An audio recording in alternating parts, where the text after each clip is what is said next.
Hey everybody, how's it going? I am your host Adrian, coming to you almost live from lovely Petaluma, California, here in Studio MC2 at Quicksurf Internet Studios.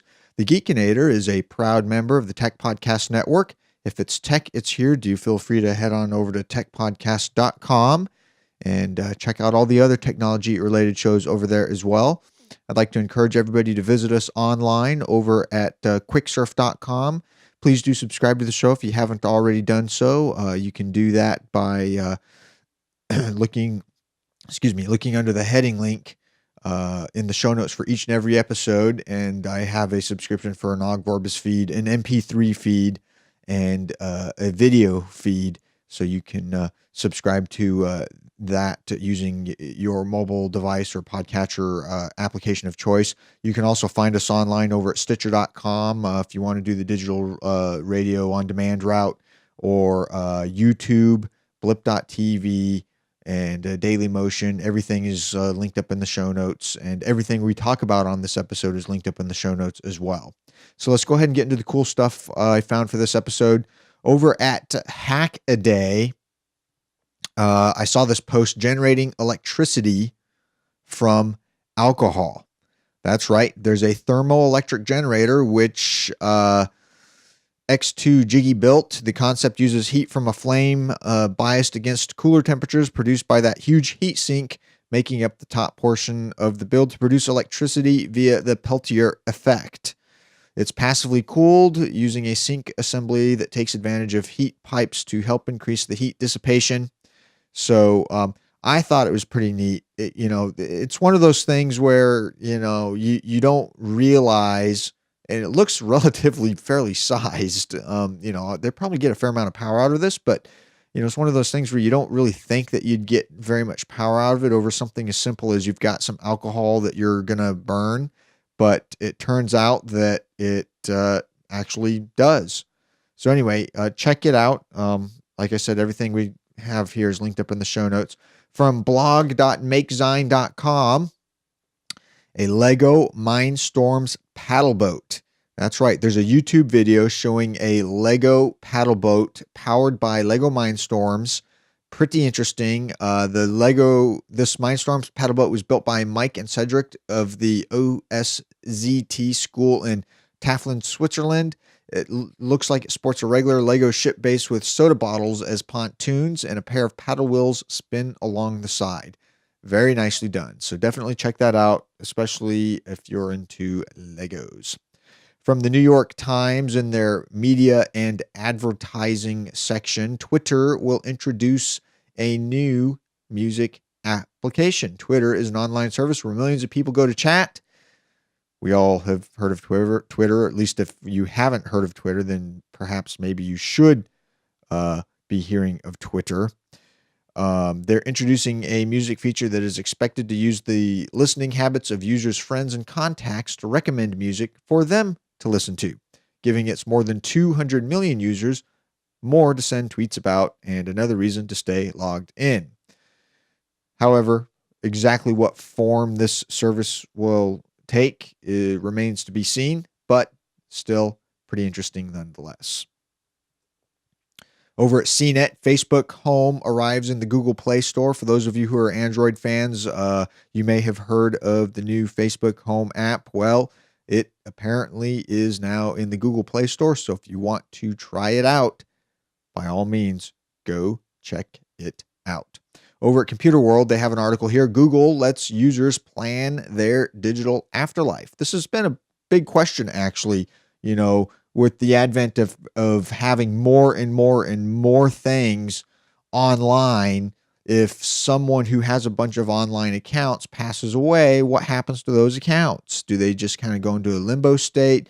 Do they get passed on to any survivors or heirs to manage or do something with? What happens to that? Myself personally, this is a big deal because I digitize a lot of stuff. I have digital archives for a lot of things. I'm a relatively young man, so this is not something that I necessarily need to worry about, even though time and unforeseen occurrences befall us all. I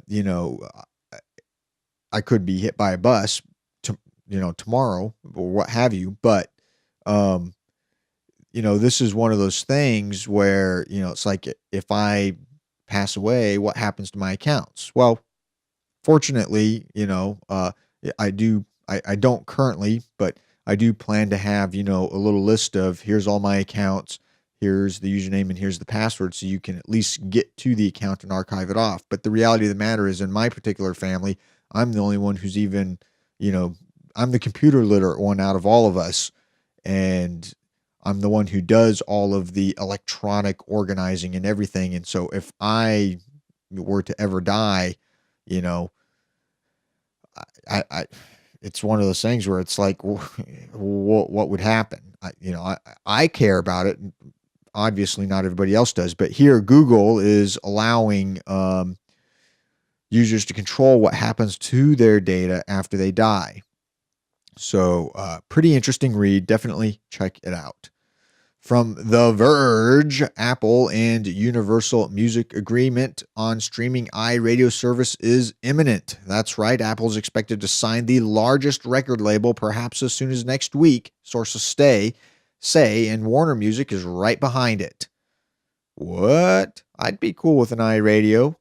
Apple is expected to sign its first internet radio licensing agreement with a major record label perhaps as soon as next week. Multiple sources with knowledge of the talks have told The Verge.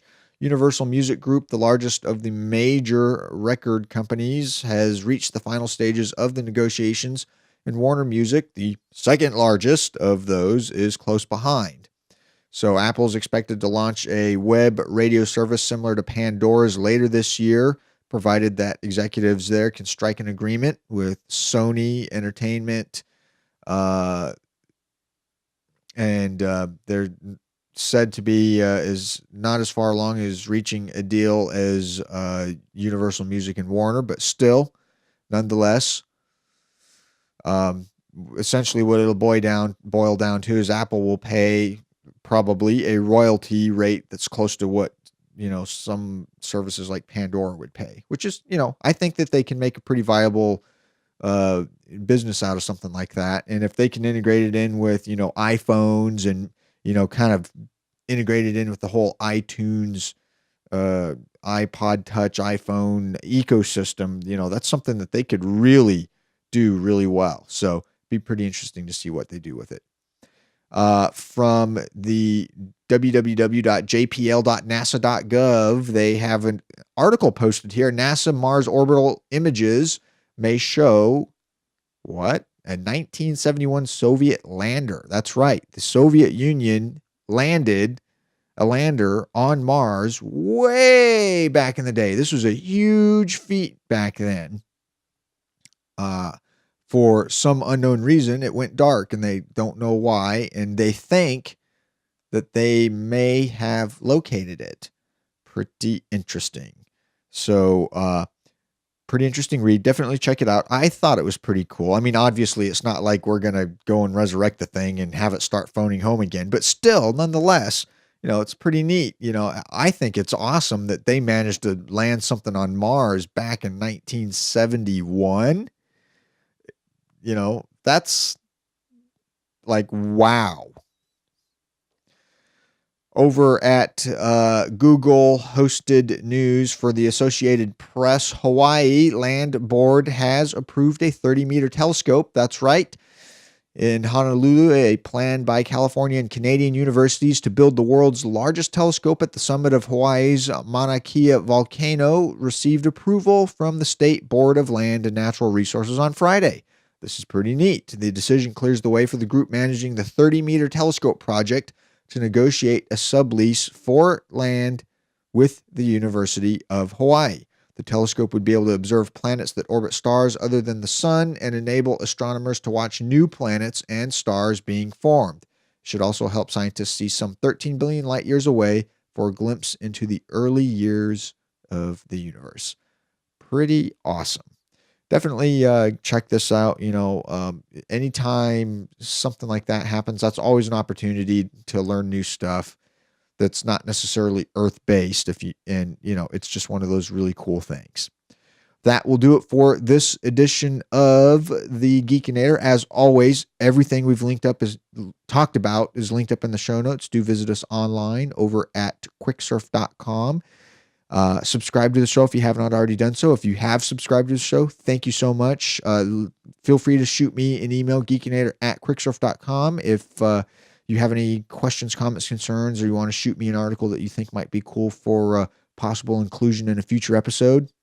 And let me know about the new schedule.